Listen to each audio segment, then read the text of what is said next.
The NFL might well have another Bountygate investigation on its hands. Stop me if you're shocked by this development. This is very much pulling a scab off the wound for Saints fans. Understandably. The Bountygate punishments that New Orleans got slapped with are completely unprecedented in the history of the NFL. Suspending Sean Payton for an entire season and really derailing the franchise at its peak. Win the Super Bowl in 2009. You're back in the playoffs in 2010. You probably had your best team ever in 2011. And, of course, just Green Bay had a 15-1 season, so you had to travel in the playoffs. You went out to San Francisco and you lost in a game where Alex Smith and Vernon Davis were awesome. You tip your cap. But there was no reason to think they couldn't just continue that momentum until Bountygate hit. And we all know Peyton is suspended. You had a few players on that team that were suspended that ultimately wound up winning their appeals. But you lost draft picks as well. As your team was at its pinnacle, the NFL knocked you down 3-4 pegs, and then it took a while to regroup because they basically took a jackhammer to your foundation. And it took half a decade for the Saints to rebuild that to get back to a point where they're a consistent contender again. This all comes up because James Harrison of the Pittsburgh Steelers went on the Going Deep podcast, which is part of Barstool Sports, and he relayed a story about when he laid a vicious hit on Mohamed Massaquoi when Mohamed Massaquoi was with the Browns and Harrison was with the Steelers, and Harrison got fined for the hit. But he talked about Mike Tomlin handing him an envelope after that hit. Listen, everything I love on my daddy's grave, I hit that man with about max 50% of what I had. And I just hit him because I wanted him to let loose of the ball. If I had knew they was going to fine me $75,000, I would have tried to kill him. I'm telling you. Right. 75? I ain't going to lie to you. But that happened, right? The G'est thing Mike Tomlin ever did, he handed me an envelope after that. I ain't going to say what, but he handed me an envelope after that. The G'est thing Mike Tomlin ever did, he handed me an envelope after that. I'm not going to say what, but he handed me an envelope after that. What are we supposed to believe was in the envelope, James? This story, this audio surfaces. People react the way you would assume they would.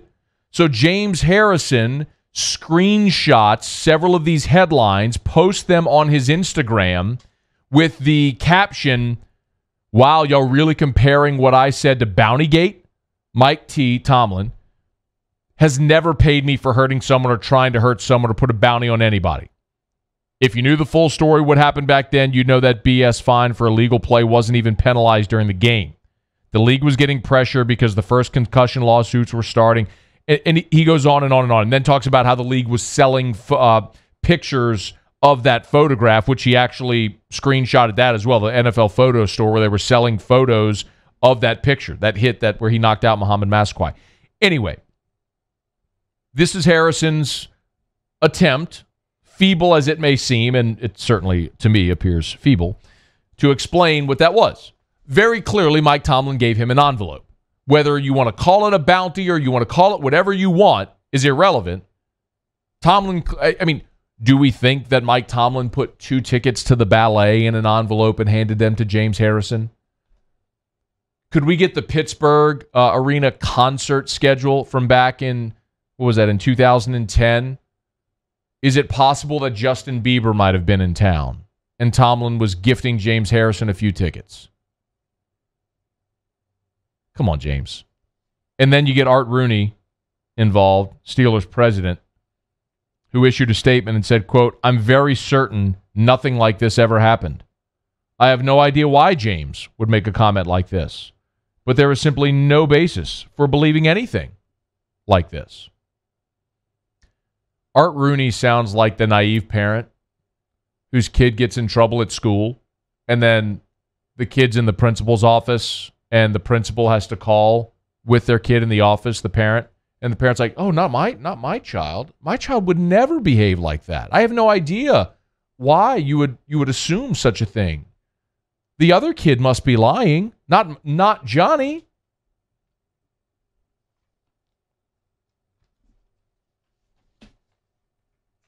So this all transpires. And by the way, just to be very clear, I'm not taking name of James Harrison. I don't care. If Mike Tomlin wanted to pay the fine, if he wanted to give him money, reward him, I don't care. Grown-ass men making a lot of money, playing with a warrior mentality. I love MMA. There was a fight on Wednesday night where a man broke his orbital bone, broke his nose, and had 2 teeth knocked out of his mouth. His choice. Hell of an entertaining fight. We know what we're watching. Okay? So, I don't care. James Harrison, do you? What I do care about is the hypocrisy and the double standard from the NFL. And how they were selective in the manner in which they cut the Saints down at their knees at a time when they were at their pinnacle. And anytime we have the opportunity to illustrate the double standards, the hypocrisy with which the NFL operates, we're going to do it. And this is just another example of it. So, Sean Payton just happened to be doing an interview on a Baltimore radio station yesterday, on Thursday. 105.7 The Fan. And Sean Payton was asked about James Harrison's comments on that Barstool podcast. And you might imagine Sean Payton didn't pull any punches. Well, look, if people are waiting for the league to investigate that, they shouldn't hold their breath. You know, what took place with us back in 2011 in so many ways was a sham, and yet there wasn't a lot we could do with it. You know, the players were vindicated, but from a league or a coaching standpoint, there's no union, there's no representation. But I would be shocked if that'll be something that's tucked away or under the rug at Park Avenue. They'll look into it briefly.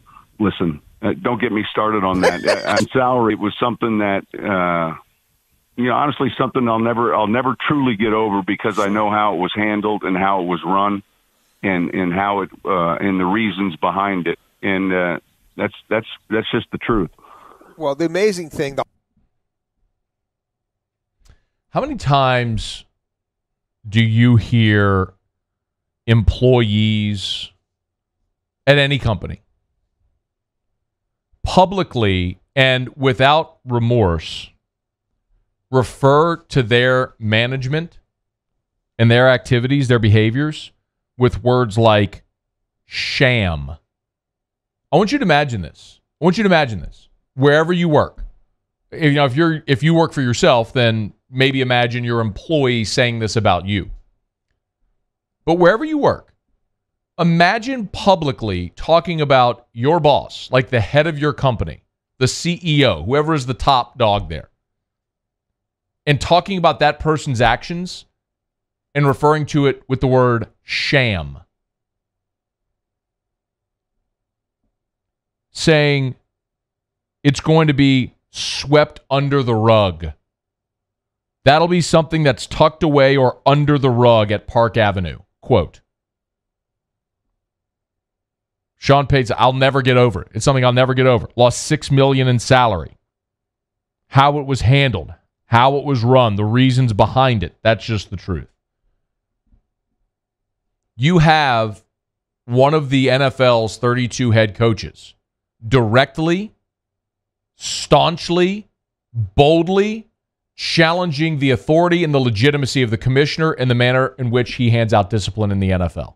Publicly, in a very public manner, in which there is no question. You wonder why Sean Payton was willing to stand at a press conference with a blue T-shirt on with a Roger Goodell clown nose? Inconspicuously unzipped, just to the point where you can see the hairline in the top of the nose, right? What a coincidence. Sean Payton knew it was lost. He knew what was lost then. And he's right. He'll never get over it because you can't make up lost time. You can't bring Drew Brees back to the point when he's 35 years old. 33 years old Drew Brees. Like, you can't go back 8 years. You can't make Drew Brees younger. You can't supplement your team with the draft picks you lost. It's over. It's an opportunity. Like, he'll never get over it because it's an opportunity you'll never get back. And I don't mean to like be sitting here crying about an 8-year-old story, but the fact of the matter is James Harrison's admission and subsequent retraction and the lunacy from a guy like Art Rooney, who's very well respected, coming across as a naive old man saying, I don't know why James would say that. Sometimes consider the setting you're in. Do you remember the story we did of course you do, Kirk Herbstreit, when he made the comments about he'd be shocked if there was football this year. Remember where that was.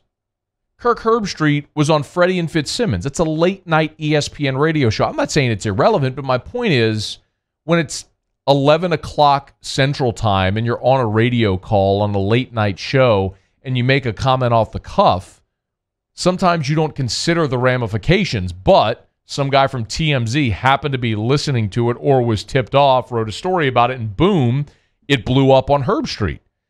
If Kirk Herbstreit were sitting at his home office, with the jersey behind him, like we've all seen a bunch of times, doing a hit on the 6 o'clock Sports Center or the 10 p.m. Sports Center where you have a massive audience, and he's asked that same question, don't you think he's going to be a little more deliberate in the manner in which he answers it? A little more thoughtful?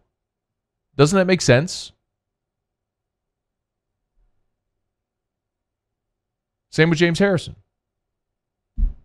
Hanging with the boys, maybe drinking a few beers. I don't know if James Harrison drinks. Doesn't matter. My point is, he was in a much more relaxed setting where he felt like he could be free.